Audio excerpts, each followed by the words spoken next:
You ask Tiger to solve. This deals with linear equations with one unknown. The final result is g equals 11/3. Let's solve it step by step. Simplify the expression. Multiply the fractions. Break up the fraction. Simplify the fraction. Find the greatest common factor of the numerator and denominator. Factor out and cancel the greatest common factor. Group all constants on the right side of the equation. Subtract 1 from both sides.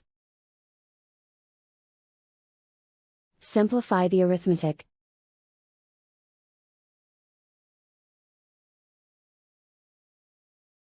Isolate the g.